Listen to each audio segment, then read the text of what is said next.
फसी family vlog में आपको फसी और उसकी मम्मा की तरफ से बहुत ज़्यादा सलाम। तो अल्लाह के पाक नाम से अपने व्लॉग का आगाज़ करते हैं। आज के दिन हमारे लिए ख़ास है क्योंकि आज मैं आपको अपने घर के मामूलात दिखाने वाली हूँ और इसके साथ साथ मैं एक ऐसी कहानी शेयर करूँगी आपके साथ जो हमारे ख़ानदान की ज़िंदगी में एक यादगार बन चुकी है। जी, तो ये कहानी मेरे प्यारे बेटे फसी की है। तो जी अब हम शुरू करते हैं अपने खाने पीने की तैयारी। तो मैं जी ये खीर बना रही हूँ, लजीज़ा खीर मिक्स का पैकेट है मेरे पास, दूध गर्म करने रख दिया है मैंने और कुछ ये चावल भी भिगोए हुए हैं और ये पुलाव के लिए चावल हैं जिसमें मैं ये छोलिया डाल के पुलाव बनाऊँगी। हमारी ज़बान में इसको छोलिया कहते हैं, आपकी ज़बान में क्या कहते हैं आप मुझे ज़रूर बताइएगा। और जनाब यहाँ पर बच्चे टीवी देख रहे हैं और साथ ही साथ मैं अपने लिए एक हेल्थी यहाँ जी मैं एक पानी भी तैयार कर रही हूँ, लिए बना रही हूँ जिसमें मैंने सारी कुछ इसके अंदर मैंने काट के डाले, खीरे के स्लाइस काट के मैंने डाले हैं इसके अंदर और मैं इसके अंदर डालूँगी लीमू और पुदीना और अदरक और इसको कुछ टाइम के लिए रख दूँगी और उसके बाद इसे छान के मैं पीऊँगी ताकि मेरी दिन भर की थकन भी दूर होगी, मैदा भी सही रहेगा और जो मेरे पैरों पे सूजन आई हुई है वो भी ठीक रहेगी। लेकिन इन सब के दौरान जो मेरी ज़िंदगी का अहम पहलू रहा है वो है फसी। फसी की बीमारी का आगाज़ और इसके इलाज के दौरान मेरी प्यारी बहनों जो लम्हे और जो टाइम अज़ियत भरा मैंने गुजारा है वो मैं कभी भी नहीं भूल सकती। फसी के साथ हमने कितनी बार अस्पताल के दरवाज़े पर आँखों में आंसू भरे, लेकिन फसी की मुस्कुराहट ने हमेशा मुझे मज़बूत बनाया। वो हर मुश्किल के बाद हिम्मत नहीं हारता और हमेशा मुस्कुराता रहता है और यही चीज़ हमें भी मुश्किलात में अपनी हिम्मत को कायम और दायम रखने का हौसला देती है। प्यारी बहनों जैसा कि मैंने आपको बताया था कि फसी का हमने बड़ी मुश्किल से इलाज करवाया। फसी को नमूनिया हो जाता था और इसको जब हम हॉस्पिटल दाखिल करते थे तो इसकी वेन नहीं मिलती थी और इसको बहुत मुश्किल से सुइयां मार मार के इसकी वेन ढूंढी जाती थी और फिर जब वो स्वेलिंग हो जाती थी तो दोबारा इसकी वेन लगती थी।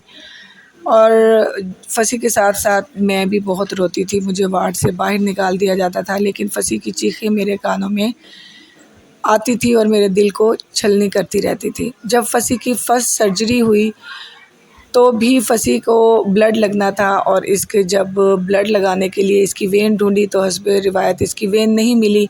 फसी की इतनी चीखें सुनाई दे रही थी कि मुझे अस्पताल से मजबूरन बाहर भेज दिया गया, लेकिन आखिरकार फसी की वेन मिली भी तो मिली कहाँ, उसकी गर्दन पर और ब्रेनोला फुल बड़ों वाला इसकी गर्दन पर लगा और इसको ब्लड लगा और डॉक्टर ने कहा कि इसकी गर्दन नहीं हिलनी चाहिए और हम इसे लेकर घर आ गए क्योंकि 24 आवर इसके ब्लड की मैचिंग होनी थी और अगले दिन इसका ऑपरेट होना था। तो जी फसी को सारी रात कभी उसकी दादी, कभी उसके बाबा, चाचू, फुप्पो, मैं गोद में लेके बैठते थे और इसकी सुई को कोशिश होती थी कि ना हिले। और जब हम अगले दिन गए हॉस्पिटल और हमें डॉक्टरों ने जब ये बात की कि फसी के ऑपरेट नहीं हो सकता, तो फसी की वो सारी रात का दुख तकलीफ़ जो थी वो दिल को छलनी कर गई। आज भी मेरी प्यारी बहनों जब मैं अपने रोज़मर्रा के कामों में मसरूफ़ रहती हूँ, लेकिन फसी की तकलीफ़ दे जो लम्हे थे वो कभी भी मेरे ज़हन से बाहर नहीं निकलते। मुझे इंजेक्शन से, मुझे ड्रिप से बहुत डर लगता था, लेकिन जब मैंने अपने बेटे को इतनी अज़ियत भरी इंजेक्शन सुइयों हज़ार हाँ सुइयाँ खाते देखा तो उस दिन से आज तक मुझे सुइयों से डर नहीं लगता, मुझे ड्रिप लगाने से डर नहीं लगता, मुझे इंजेक्शन लगवाने से डर नहीं लगता। मेरी प्यारी बहनों हम सब की ज़िंदगी का मकसद ही यही है कि हम मुश्किल में एक दूसरे का साथ दें और एक दूसरे के दुख सुख में शरीक होकर एक दूसरे की हिम्मत बांधें। यहाँ जी मैंने फसी के लिए फेनियाँ बना ली थी और वो थोड़ी सी पतली बन गई थी जो इससे खाई नहीं जा रही थी और नीचे गिर रही थी, तो मैंने सोचा कि इसको मैं कप में डाल के इसको वैसे ही खिला देती हूँ। और फसी साहब जो हैं वो नॉन स्टॉप लगे हुए थे खीर खाने के लिए।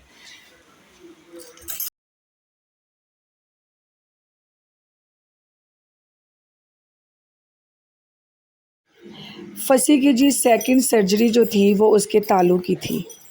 तालू भी नहीं था, उसके तालू प्लास्टिक सर्जरी होनी थी। उस दौरान फसी को क्या-क्या तकलीफ़ें दरपेश आईं और एक माँ ने किस तरीके से सब्र से अपने बच्चे को उस तकलीफ़ों में अपनी गोदों में लेके उसके साथ तकलीफ़ें बर्दाश्त की, ये बात मैं मेरी प्यारी बहनों आपको अगली वीडियो में बताऊँगी।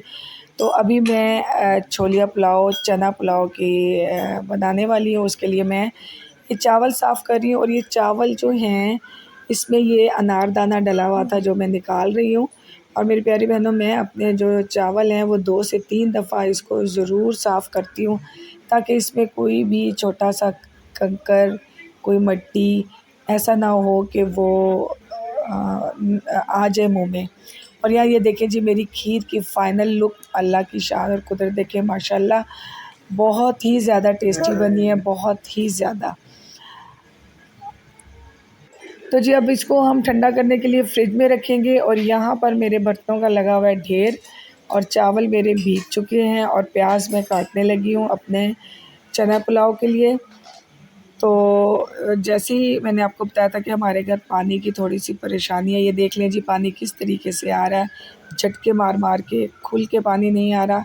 गवर्नमेंट की तरफ से सरकारी पानी लगा हुआ है जो टाइम पे आता है, लेकिन वो भी इसी तरह से आ रहा है और मेरे बर्तन ये काम पड़े हुए हैं, जो कि मुझे हर हाल में धो के सोने और पानी की बॉटल्स भी भरनी है। यहाँ मैंने जी कढ़ाई रख दी है और ये खीर थोड़ी-सी निकाली है ख़ुद खाने के लिए और ये जी छोलिया चना, इसको मैंने जो हरा छोलिया होता है, इसको मैंने यहाँ पे धो के रख लिया। प्याज मैंने कर लिया ब्राउन और जनाब उसके बाद मैं अब इसके अंदर डालूँगी अदरक लहसुन का पेस्ट और टमाटर का पेस्ट और उसके बाद मेरा ये आलू और छोलिया मज़ेदार और ये अदरक लहसुन का पेस्ट डालूँगी।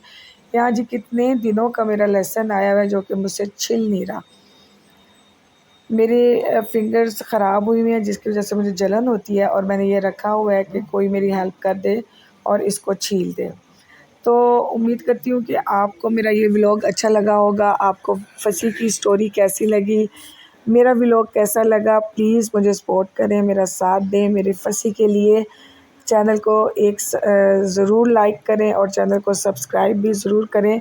तो इंशाअल्लाह ताला मैं नेक्स्ट वीडियो में फसी की तालू की सर्जरी कैसे हुई थी, फसी ने क्या-क्या तकलीफ़ें उठाई और मैंने क्या-क्या सब्र किया किस-किस टाइम, वो मैं इंशाअल्लाह ताला आपको अपनी अगली वीडियो में बताऊँगी। उस वक़्त तक के लिए आप मुझे इजाज़त दीजिए और कमेंट्स करके ज़रूर बताइएगा कि आपको मेरा ये व्लॉग और मेरी ये फसी की स्टोरी जो है वो आपको किस तरीके से लगी और कैसे लगी। तो मिलते हैं नेक्स्ट वीडियो में। अल्लाह हाफ़िज़।